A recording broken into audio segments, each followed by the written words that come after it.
Bom, a religiosidade então é uma forma ou é uma resposta que nós damos depois da queda. Então, depois da queda, nós tentamos ainda se equiparar ao Deus Santo. Então, a religiosidade é uma das abordagens de Paulo lá em Romanos 2, 17, 17 em diante e 3 até o 9. Então, aqui nós percebemos que ao invés de nós respondermos a Deus em arrependimento, o homem natural, ele tenta merecer ou ele tenta estar diante de Deus merecendo essa posição, tá? Então, lá em Romanos, Paulo inicialmente fala sobre os religiosos, sobre os fariseus, saduceus, mas a gente percebe que isso se aplica a nós também. Então, se os religiosos falharam em obedecer à lei, nós também falhamos em obedecer à lei, porque Tiago vai dizer que se nós falharmos em um ponto da lei, nós falhamos na lei como um todo. Então, os religiosos falharam em obedecer à lei, né? E não praticavam aquilo que eles pregavam, ok? E os religiosos também falharam em entender a circuncisão. Eles se viam como um povo favorito. Então, assim, nós somos o povo da circuncisão. Ou, trazendo para nós agora, a gente poderia dizer, nós somos o povo do batismo. Nós somos o povo que agora tem a aliança com Deus.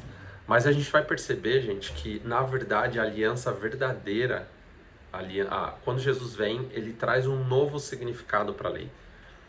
Ou vocês ouviram o que foi dito, porém agora ouçam a mim, ouçam o que eu estou dizendo. Então, o verdadeiro significado da lei, ou o verdadeiro significado da circuncisão, era uma circuncisão no coração. A circuncisão do qual Deus quer fazer no seu povo, não é uma circuncisão externa, ou seja, trazendo para a nova aliança, não é um batismo externo. Então, a ideia é que se a circuncisão lá em Israel e o batismo aqui na igreja, eles representam ou devem representar uma verdade interior. Então, se eu não tiver o meu coração transformado e circuncidado, não tem valor nenhum tanto o batismo quanto a circuncisão externa. Porque, na verdade, não vai ser uma realidade. E pior, a Bíblia vai dizer lá em 1 Coríntios que, inclusive, se nós nos batizarmos e participarmos da ceia, nós estaremos participando para a nossa própria condenação, se nós não discernimos o corpo. E a pergunta é, quem não discerne o corpo? Quem não teve a circuncisão ou o batismo interno realizado, que a gente chama isso de novo nascimento, de conversão, de regeneração, são diversos termos. Então, nada adianta ter lei, nada adianta ter circuncisão, se não houver obediência autêntica, ou seja, a obediência de coração, certo? Lá no versículo 25 de Romanos 2, ele diz, se você desobedece à lei, a circuncisão se tornou incircuncisão. Se alguém não é circuncidado, mas obedece, ele é considerado circuncidado. Então percebem que diante de Deus não adianta você ser batizado ou ser batizado e se você não obedece. Vocês entendem que na verdade o batismo ele é a representação de algo que aconteceu interior. Então para Deus, Deus não é um Deus político. Ele quer que seja feito isso e isso tá ok, certo? A ideia é que seja regeneração. A ideia bíblica é Ezequiel 36, eu tirarei o coração de pedra de vocês e colocarei um coração de carne, certo? Então, quando a gente fala sobre religiosidade, a gente está falando sobre as práticas ou a tentativa do homem de merecer ou de estar diante de Deus sem necessariamente ter o coração transformado. Essa é a religiosidade, tá? Então, para Deus não importa um símbolo externo. E aqui é importante, não que a circuncisão ou o batismo não importe, porque isso é ordenança de Deus. Deus mandou o batismo, Deus mandou a circuncisão. Mas isso é uma representação, entende? Então aqui a gente pode dizer que é onde o texto bíblico fala sobre o joio e o trigo. Então, em muitos casos, e muitos mesmo, a pessoa tem o batismo, ela tem a confissão de fé, ela tem a lei, ou ela tem a Bíblia, ela tem a religião, ela tem a igreja, ela tem as orações, mas se ela não tem o coração transformado diante de Deus, um dia ela vai ouvir Deus dizer: aparte-se de mim, você que pratica o mal. Então, aqui tem essa grande afirmação de Romanos que as obras de nada valem. Guardar os sábados, atos religiosos, participar de cultos, dar o dízimo, obedecer às peregrinações. Ser fiel à religião não tem valor nenhum se você não tem um novo coração. Se você não conheceu a Deus profundamente, a sua religião não tem valor nenhum diante de Deus. Nenhum. Ah, mas eu dou dízimo, mas eu faço orações, mas eu respondi ao apelo. Não tem valor nenhum. Se você não é governado por Deus, tendo um coração transformado, não tem o menor valor. Vale tanto quanto um saco de poeira, tá? Não vale nada. Então, são coisas boas, mas quando a gente fala sobre evangelho, então percebam, isso é uma abordagem importante. No evangelho, nós praticamos boas obras porque fomos salvos e não para ser salvos. Na religião, nós praticamos boas obras para ser salvos. Mas no evangelho, na visão cristã evangélica, nós praticamos boas obras como uma resposta ao novo coração que agora nós temos. Não significa que a gente não luta para praticar boas obras, porque Romanos vai dizer que a gente precisa lutar contra a nossa carne. O que eu estou dizendo aqui é que nós não praticamos boas obras em busca de salvação ou em busca de aceitação. Não, nós fomos aceitos, e porque fomos aceitos e porque somos parte de uma nova família e porque amamos a Deus, agora nós praticamos boas obras. Como resposta a esse amor, não só uma resposta que brota do coração, mas uma resposta de alguém que quer mesmo não conseguindo, que é o que Paulo fala: miserável homem que sou, quem me livrará desse corpo que ainda é sujeito à morte, que ainda é mortal, certo? E continuando aqui essa revisão, o mais exemplar religioso, o mais exemplar pastor, ele é tão pecador quanto o criminoso mais perverso, mais pervertido.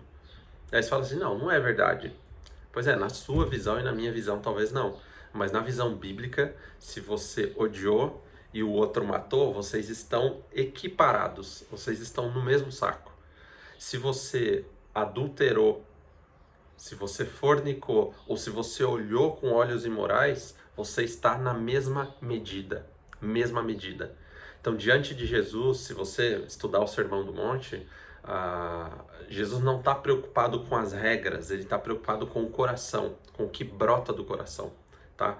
Então, a obediência, um primeiro ponto aqui, a obediência imperfeita da religião não pode nos aproximar de Deus. Então, eu faço coisas, eu sou um crente bom, eu sou um crente, sei lá, exemplar. Diante de Jesus e diante do Sermão do Monte, do Evangelho, isso não tem valor nenhum, tá? Diante de Deus, ninguém é justificado pela lei. A lei, na verdade, foi dada justamente para ressaltar o seu pecado. Porque sem a lei, você não sabe o quão pecador você era. Com a lei, você sabe o quão pecador você é.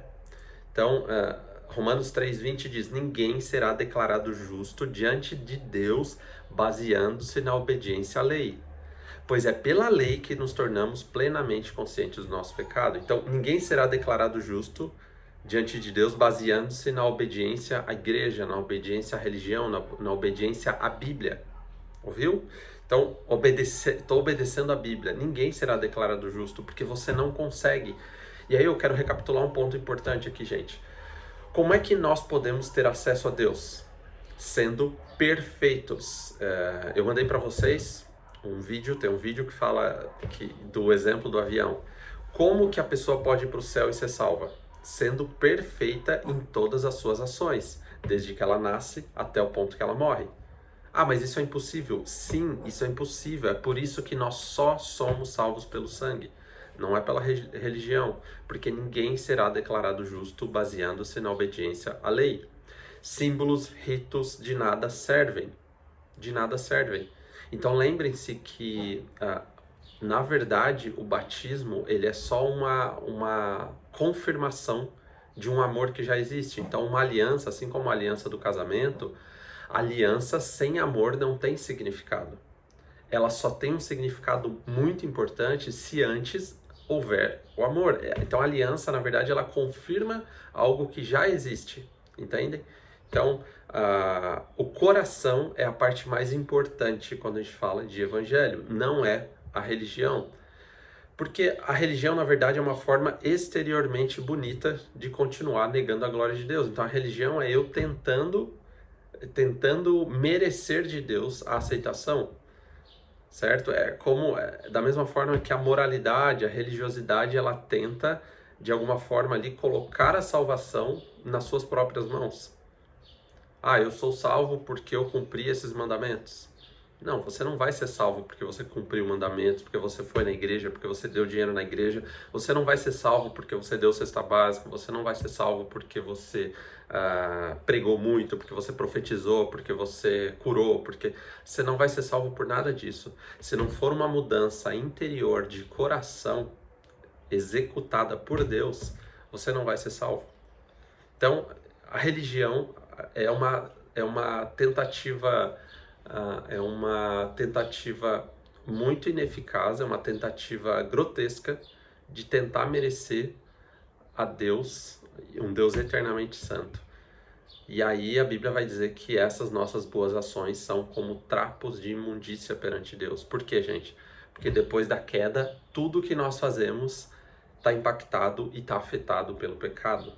Tudo que nós realizamos, inclusive pós-queda, foi manchado pelo pecado, certo? Então, se a gente pegar o texto de Romanos 3:9, por exemplo, ele fala muito sobre judeu, sobre lei, fala sobre circuncisão, mas se nós pegarmos esse texto e relermos na ótica agora do Evangelho, a gente consegue perceber que, na verdade, esse texto tem a ver com a gente. Esse texto é pra gente. Então, por exemplo, judeu a gente troca por evangélico, lei a gente troca por Bíblia e circuncisão por batismo. Aí a gente consegue entender um pouco melhor como é que esses textos se relacionam conosco mesmo, certo? Então eu quero que uma coisa fique bem clara quando a gente fala sobre religiosidade. As nossas práticas religiosas não têm valor salvífico. Frequência aos cultos, serviço na igreja, oração, leitura bíblica, tudo mais, tudo isso não gera salvação. Lá em Filipenses 3, 7 e 8 diz que isso sem fé é como se fosse esterco. Paulo diz: considero tudo o que eu fiz como esterco para eu obter de Cristo a verdadeira vida ou a verdadeira salvação. Então, na verdade, percebem que cristãos nominais, eles fazem tudo isso, inclusive fazem bem. E a pior coisa que a gente pode ouvir de Deus naquele grande dia é: muito bem, você fez muito bem feito, mas eu não te conheço. Muito bem feito, mas eu não mandei você fazer isso. Ok, entendi que você curou, que você liderou, mas eu não te conheço.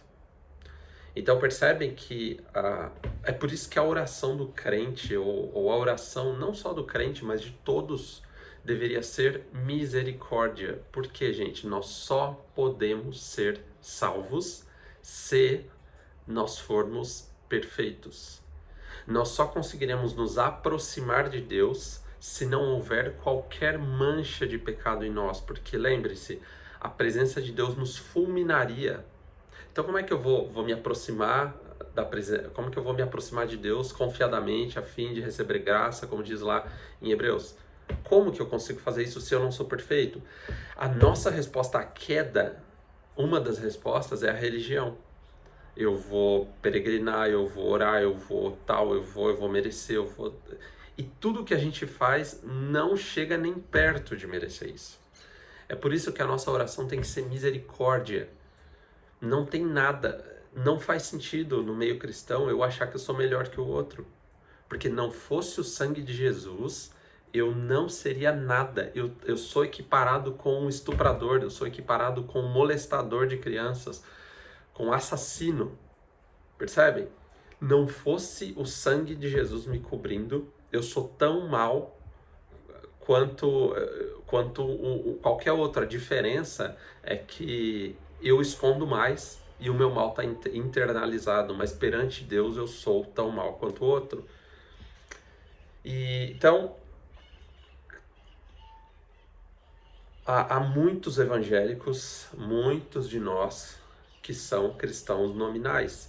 Ele aceitou a igreja, ele gostou da igreja, ele gostou dos valores cristãos, então ele gosta daquilo que ele participa, ele até é honesto nisso que ele gosta, mas ele não recebeu um novo coração. Ele é um cristão nominal, tem nome de cristão, faz coisas de cristãos, fala como cristão, vão a lugares de cristão, mas nunca tiveram o coração transformado pelo Espírito Santo. Lá em Romanos 2,19 explica bem isso. Essas pessoas foram batizadas, têm carteirinha de membro, vão ao culto, são corretas, são pessoas que ofertam, que servem, são generosas, até participam da ceia, mas nunca foram salvas. Por quê? Porque a circuncisão é só externa. O batismo é só externo, não é interior. A circuncisão que a Bíblia fala que deveria ser, ou que é a que importa, é a do coração. O batismo é o do coração. Se esse interno não aconteceu, o externo não tem valor nenhum. E assim, para não dizer que não tem valor nenhum, ainda é pior, porque ele é para condenação. Aqueles que comem e bebem sem discernir o corpo, comem e bebem para a própria condenação. Certo? Então, aqui, Deuteronômios 10:16 já falava sobre circuncidar o coração. Nunca foi externo. Nós interpretamos externos porque nós, assim como Adão, a gente quer merecer. Adão não se arrepende do pecado. Adão justifica quando ele peca. Ele não se arrepende, ele justifica. Então, a lição aqui é a mesma. De nada adianta ser batizado nas águas se o coração também não for batizado. De nada adianta obedecer se o coração não for verdadeiramente obediente. De nada adianta ofertar se antes não ofertarmos toda a nossa vida. Não adianta. Então, percebem que o cristão nominal fala da vida cristã como um conjunto de práticas exteriores, mas ele não tem aquela transformação ocorrida pelo Espírito Santo dentro dele. Mas o que conta para Deus é uma obra profunda, íntima e secreta do Espírito Santo em nossas vidas, feita totalmente por Ele e não por nossa obediência ou nossa religião. Porque, na verdade, pela graça nós somos salvos. É mediante a fé e não é mediante a nós ou as nossas obras. Não vem de nós, vem de Deus, para que ninguém se glorie. Então, em outras palavras, se você chegar no céu e falar para o anjo assim, viu, abre a porta aí, ele perguntar por quê, e você falar assim, porque eu fui crente da Assembleia de Deus, eu fui crente da igreja tal, YZ, dei o dízimo, eu fui um bom pai, eu fui um bom pastor, e sem errada. Inferno. Percebe? Então, na verdade, aqui o que importa é o novo coração. A religião é uma resposta fracassada à queda. É nós tentando chegarmos a Deus sem depender de Deus. Por quê? Porque todos estão separados e as suas obras são inúteis. Como diz lá em Romanos, todos pecaram e carecem da glória de Deus. É uma depravação escandalosa e a justiça própria não é uma resposta efetiva. Nós, como religiosos, ou a religião, ela tenta, de novo, tenta merecer o favor de Deus. Mas o apóstolo Paulo fala lá em Romanos que essa religião não tem valor nenhum. Não tem valor nenhum. Então, a palavra de Deus, vocês percebem que ela está nivelando todas as pessoas. Ela nivela todas elas de forma igual. Todos são iguais. Então, não há ninguém justo, nenhum sequer, não há ninguém que entenda, ninguém que busque a Deus, não há ninguém que faça o bem, não há nenhum sequer. Não há um justo sequer, todos pecaram e estão destituídos da glória de Deus. Romanos 3:23. Como que a gente reage a uma notícia como essa? Versículo 19 diz que toda boca se cale e todo mundo esteja sob o juízo de Deus. Então, em outras palavras, o Evangelho diz: pare de apresentar justificativas, a sua justiça própria, os seus argumentos não são suficientes. Olhem bem para a justiça que Deus exige. A justiça que Deus exige não é a sua comparada com seu vizinho ou com seu irmão. A justiça que Deus exige é uma justiça perfeita e você não consegue ter a justiça que mereça salvação. Por isso que boas obras não chegam lá. Parem de fugir que o mundo inteiro, tendo sido declarado culpado, fique sob a ira de Deus. Então nós, sem a cruz, somos merecedores da ira de Deus. Essa é a abordagem do Evangelho de Jesus. Paulo ele tenta tirar de nós todas as nossas justificativas. Então se você acha que você é bom, quando você lê Romanos 1, 2 e 3, você não vai mais se justificar. Porque qualquer tentativa de se justificar diante de Deus, ela é pequena. É pequena. E Paulo termina a sua acusação contra os religiosos, os edonitas, contra os moralistas. Lá no versículo 20, ninguém será declarado justo diante de Deus baseando-se na obediência à lei, pois é pela lei que nos tornamos conscientes do nosso pecado. É pela lei. Se você falar assim, não, mas eu consigo, você não consegue ficar 24 horas sem pecar. Os seus pensamentos, você não consegue controlar eles. Por quê? Porque você é escravo do pecado. E tudo que você fizer sem a cruz é pecaminoso. Todas as suas escolhas são tortas. Todas as suas escolhas são influenciadas pelo pecado. E qual que é o salário do pecado? É a morte. Romanos 6:23. O salário do pecado é a morte. Então o que você merece, ou a paga pela sua vida ou pela sua tentativa religiosa de merecer a Deus, é a morte. Então, a solução da vida cristã não é tentar pintar uma ideia de igreja, de crente, melhorar comportamentos, colocar o defunto no formal. A ideia não é eu melhorar os meus comportamentos. É por isso que quando alguém chega, por exemplo, com uma pessoa homossexual que se converte, a nossa orientação para ela não é assim, faça isso, não faça aquilo. A nossa primeira abordagem é o Evangelho. Porque se a pessoa não entender o Evangelho, ela vai continuar sendo escravizada pelos seus próprios maus desejos. Percebem? Então a nossa abordagem é o Evangelho. Se não for o Evangelho que transforma o coração e dá novos amores para a pessoa, ela vai continuar romantizando, flertando com o pecado. Então, a solução cristã não é religiosidade, a solução cristã não é classe de discipulado, a solução cristã é Evangelho. Depois do Evangelho é que a gente entra num processo de santificação, entra num processo onde a gente vai conhecer agora a nova vida que nós temos. Percebe? Então, a solução não é a religião, não são os rituais ou as doutrinas, porque ela não entrega salvação.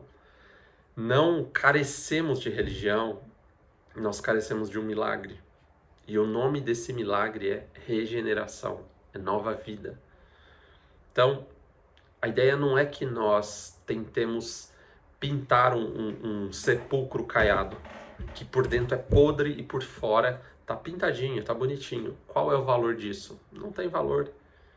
Quando você abre, vai tá podre, vai estar fedido, do mesmo jeito. Nós precisamos de uma intervenção radical do Espírito Santo em nossos corações.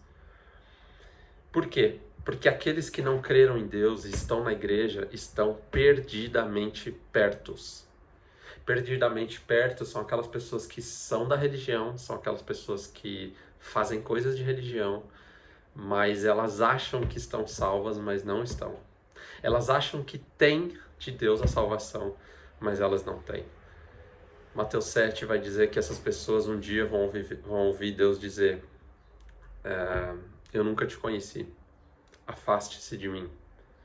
Em teu nome fiz, em teu nome preguei, Em teu nome dizimei, em teu nome orei, em teu nome fiz campanha, em teu nome fiz tanta coisa. Mateus 7, 21 a 23. Eu não sei quem você é. Eu não sei quem você é. Você não é governado por esse reino. Existem muitos de nós, e a Bíblia é clara de que o joio e o trigo cresceriam juntos, mas é só na colheita que Cristo vai dizer para a direita vocês e para a esquerda vocês. Eu não sei quem você é. Essa é a frase mais aterrorizante que um ser humano pode ouvir na vida. Eu nunca te conheci. Porque é aquele que viveu a vida inteira achando que era, mas nunca foi. Então, aqueles que estão perdidamente perto do reino de Deus, eles são religiosos, eles não têm o seu coração governado por Deus. Eles fazem coisas de igreja, mas eles não amam a Deus acima de todas as coisas. Eles não amam a Deus acima da sua própria vida ou dos seus próprios amores. E nós insistimos no Evangelho, gente, porque pessoas religiosas vão passar a eternidade no inferno. Pessoas religiosas não vão ter uma segunda chance. A Bíblia não dá margem para uma segunda chance. Não existe segunda chance. O homem vem, o homem morre, o homem vive, morre e depois vem o juízo. É isso que a Bíblia fala. Então nós precisamos falar do Evangelho porque isso é muito sério. Isso tem a ver com eternidade, isso tem a ver com vida eterna, isso tem a ver com onde nós passaremos a nossa eternidade. A nossa justiça própria só tem uma finalidade: nos enganar. Nos enganar achando que nós conseguiremos estar diante daquele perfeito, eternamente justo e santo com as nossas próprias obras. Então, Romanos 1, 2 e 3, ele deixa claro que as nossas soluções não são suficientes. Certo? O Evangelho, então, ele traz para nós essa ótica de que não tem do que nós nos orgulharmos. Não há do que se orgulhar. Não há nada que você tenha de bom que não tenha sido recebido de Deus. Lá em Mateus 23, 27, Jesus diz: hipócritas, vocês são como sepulcros caiados, bonitos por fora, mas por dentro estão cheios de todo tipo de imundície. Esses aqui são os religiosos, e muitos de nós somos religiosos. E para a gente terminar esse aparato aqui, como que nós descobrimos, como que nós enxergamos para essa aula de falsas soluções com um olhar correto? Nós precisamos entender que os valores cristãos, gente, não podem salvar ninguém e nunca salvarão. Sem o Evangelho, a moral cristã não passa de uma bonita trilha que leva ao inferno. Sem o Evangelho, a lei não tem valor de te salvar. Então a salvação, ela vem apenas e somente através do Evangelho de Jesus. A salvação é operada pelo Espírito Santo em nossos corações. Então eu termino dizendo que nós precisamos sondar o nosso coração. Se há algo de nós, quais são os nossos maiores amores? Qual é o nosso amor maior? Onde está o nosso coração? Sondar o nosso coração e perceber se ele é apaixonado por Jesus. Mesmo nós tendo pecados, mesmo nós tendo dificuldade, mesmo nós ainda vivendo num corpo sujeito à morte, as obras do Espírito precisam ser visíveis em nós. Nós precisamos desejar a Deus, nós precisamos desejar a presença de Deus, nós precisamos... Percebe? Esses são frutos de um coração que conheceu a Deus. Pergunte-se por que é que você faz o que você faz. Por que você está na igreja onde que você está? Por que você faz as orações que você faz? Então, a religião, ela tem um poder de nos enganar. Para ter o evangelho é preciso sair da autojustificação e contar com Jesus, somente com Jesus para a salvação. Nós precisamos de um Salvador. Nós precisamos de um Salvador. Você precisa de um Salvador. Então é por isso que essa mensagem é urgente, ela é importante, porque a religião nos engana. Ok? E a minha oração e a minha sugestão é que você ore a Deus pedindo misericórdia. Senhor, sonda o meu coração, revela quais são os amores do meu coração. Porque se não houver novo nascimento, não há salvação. Somente aquelas pessoas que são governadas por Deus, aqui e agora, quem já é parte do governo de Deus, é que vão estar vestidos com as vestes brancas lá em Apocalipse. Deus abençoe vocês.